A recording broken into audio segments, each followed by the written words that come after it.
Firstly, we'll have Daniela Waldhorn, who is Director of Animal Welfare at Rethink Priorities. Daniela is also a board member at the Center for Animal Ethics, an associate professor at Pompeu Fabra University, and a research member of the Compass Project at the same university. Very pleased to welcome Daniela to the stage. Thank you. Hello, good morning, everyone. So I wanted to get started by highlighting that the situation for animals could worsen looking ahead in at least two fundamental ways. So first, more animals could be harmed. That is, that current ways of harming animals grow in the future, or that we develop new ways of harming them. And the second fundamental way would be that the harm may become more severe. Today, I would like to focus on the first way, but keeping in mind that both are compatible. That is, that both can happen simultaneously. But now, today, because for the sake of time, I will just focus on the possibility that there might be a huge increase in the animals entering the farming system. But to get started and to better understand that possibility in the future, we need to better understand what the current big picture looks like. So first of all, a key question is how many farm animals are slaughtered for consumption every year. I often hear this figure that something around 80 billion of farm animals are killed for food. That is correct if we just think, roughly correct, if we just think of land vertebrates. And those are mainly chickens that are farmed for their meat. However, as you know, we also farm non-land vertebrates like fish. And when fish enter the picture, as you can see here, while the number of broilers that we slaughter every year is something around 76 billion of individuals, fish almost double them. There are, current available estimates suggest that the number is close to 133 farm fish that are slaughtered annually for food production. However, we also know that we farm other animals that are not just vertebrates, crustaceans like shrimp, and also insects that are farmed for food and feed production. And when we add them to the tally, things change dramatically. As you can see here, we have estimated recently that we killed annually something around 440 billion of shrimp, just farm shrimp, not counting those that we capture from the wild for food production. And we recently estimated that the figure for insects is likely right now currently higher than the number of shrimp that we killed for food production. And here is another way to look at the picture, where you can see in a column the number of animals that are slaughtered per year and the number of animals that are alive on farms at any time. And as you can see, shrimp are the largest proportion of animals alive on farms at any time. Right now, we have estimated that there are more than 200 billions of these individuals on farms. While insects, when it comes to insects, the number of animals that we kill per year is likely already higher, as I said before, than the number of farm shrimp. And you may realize here that the number of insects that are alive on farms at any time is way lower, but that is just because insects have a short lifespan, which means that there are many production cycles throughout the year, or said in another way, that there is a high turnover on farms. So in total, we can estimate that we kill something around 1 trillion of animals on farms every year. And the majority of those, something like 80%, are invertebrates. How did this happen? When did this happen? How did we get to this point of a massive scale of killing farm animals? Well, it's important to keep in mind that this was not always the case. This is something quite recent. 50 years ago, the suffering of more than 570 billion of aquatic animals, as I was pointing before, it didn't exist because these industries barely existed. So let's look at this graph. As you can see here, the blue line is the the amount of production of seafood by aquaculture, and the red line is the amount of animals that are captured from the wild, aquatic animals. And as you can see, over the last few decades, then the amount of captures has remained relatively constant since the 90s, roughly. But there has been a huge growth in the aquaculture sector. But if we look back decades before, this was barely a problem in the 70s and even less in the 60s. Aquaculture was a very, very, very limited activity. And how did this happen? When? Well, simply put, we started eating so many aquatic animals to the point that we were consuming them faster than they could reproduce in the wild to sustain populations. So we came up with an idea, aquaculture. And it was only in the 70s when shrimp production, and I'm focusing on shrimp given the huge numbers, it was only in the 70s when we started developing large-scale intensive shrimp farming that became more widespread in the 80s, in the 90s, and now we see the numbers that I showed before with huge, huge production levels and high numbers of individuals. So, and now aquaculture is the fastest growing food production sector. And I would like you to think about it, that this only happened 50 years ago. It's very recent. So if you could go back in time, go back 50 years ago, what would you tell people to do about it? What would you tell a fellow animal activist? I probably will tell them to do something about this problem. If they cannot stop it, maybe to slow it down, or to try to influence the trajectory of this industry that currently is killing more than 400 billion of individuals per year. We cannot do that. We cannot go back to the past, but we have a similar opportunity at this very moment with the emergence of the insect production industry. This is a very recent phenomenon. It barely existed 15 years ago.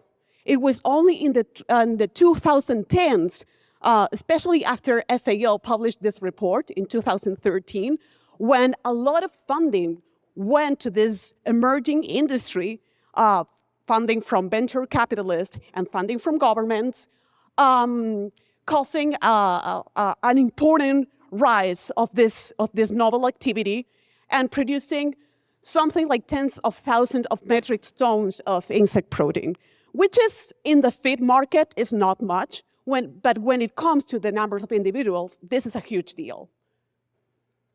And this emerging industry, it is pitched as an alternative and sustainable way of producing protein, more sustainable than protein coming from other animals like cows, like chickens, or pigs. I don't have the time now to debate that, but it's important to keep in mind that we're actually producing insect protein not to feed humans primarily, but we are producing insect protein mainly to feed other animals.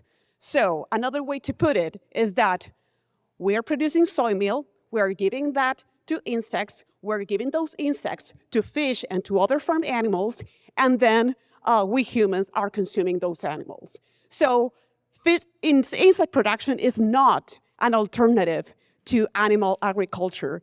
It's not going to replace animal protein as we know it. It's rather a supplier of animal farming, and it's another way in which factory farming may become more resilient. And when I say factory farming, I also mean underwater factory farming, that is aquaculture. So what might the future scale of the problem look like? I'm sorry, but I got very bad news. So the scale of farm animal suffering may become way worse. We are gonna likely see a continued trend of the small animal replacement problem, that is changes in consumption patterns where people may shift from consuming red meat to consume the meat of smaller animals like chickens, but also fish and shrimp. And other factors will cause this shift in consumer preferences. We will also see the income growth playing a role here in increasing the demand for aquatic animals, increasing human population, which means more people consuming aquatic animals. And technology is also playing an important role, especially in this industry where there's room for further expansion and for further intensification. And intensification means more animals in overcrowding and more stressful conditions. And as a result, aquaculture will continue to dominate over land vertebrate farming. Here you can see some recent projections that we have produced for 2033, roughly. We got here recent numbers that I presented before of the number of farm animals that we slaughter per year and projections for 2033. And in the third column, you can see the percent change, how much these initial figures are growing. There is significant growth, as you can see, in the number of broiler chickens that we are going to be killing in something like 10 years from now. Also an important increase for fish. Things become more dramatic for shrimp with a 73-something% increase. But look at the case. Look what happens with insects. This is a tragedy. We're talking about a 900% or something increase in the numbers of insects that we kill every year for food and mainly for feed production. Here's another way to look at these figures over time. Again, I will emphasize that this yellow line didn't exist or barely existed something like 10 or 15 years ago. Here's where we are now, and here is where we might be in something like 8 or 10 years from now. With the green dots, those are insects.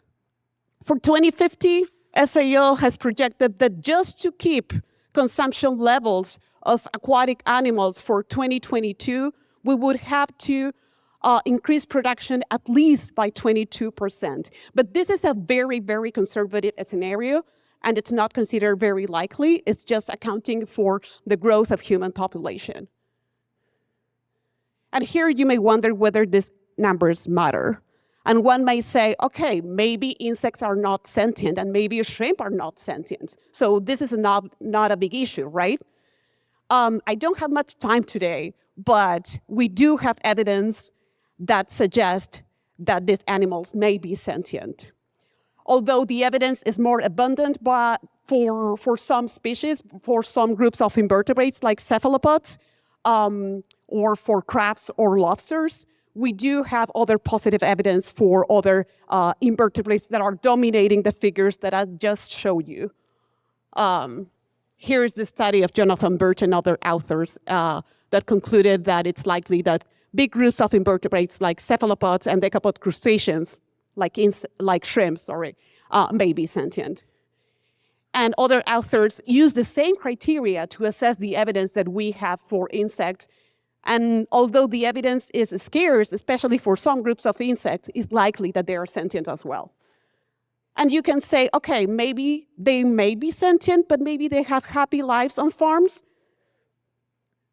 We know very little about insect welfare. We know very little of how to give them a good life. And we know even less of what their life might look like on farms in the future. However, we do have some worrying signs. Like, for example, here you can see a black soldier fly, who are commonly starved to death in the insect industry. Adult black soldier flies are usually not fed because it's believed that they do not need to be fed, and these animals starve to death.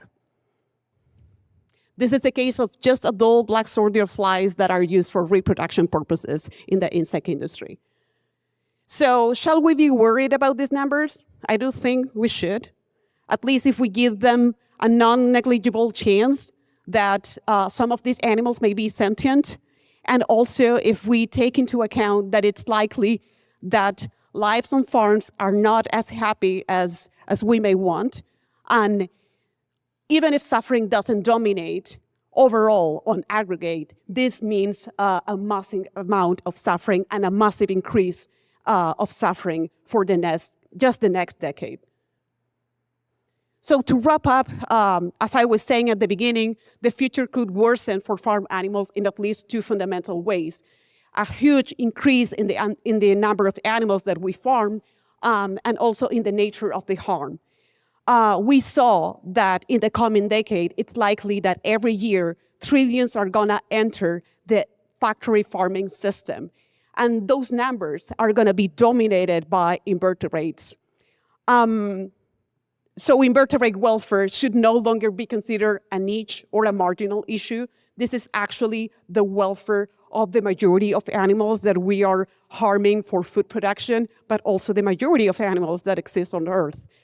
So even if conditions do not deteriorate from a welfare perspective, the projected increases in numbers mean an important increase in suffering overall.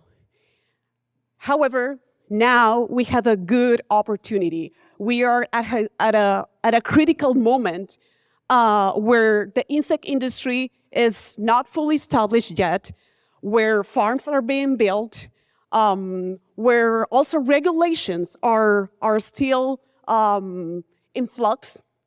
So while we couldn't influence or do something about the shrimp farming industry in the past, because we cannot go back to the 70s, I would like you to think of what my future generations tell us to do now. I think they probably tell us to do something about this emerging industry and to do something to improve the welfare of the majority of non-human animals. And I think that we can work now on a path forward where the suffering of the smallest sentient creatures also matters. A future where we don't regret of not doing more when it mattered the most. So thanks so much.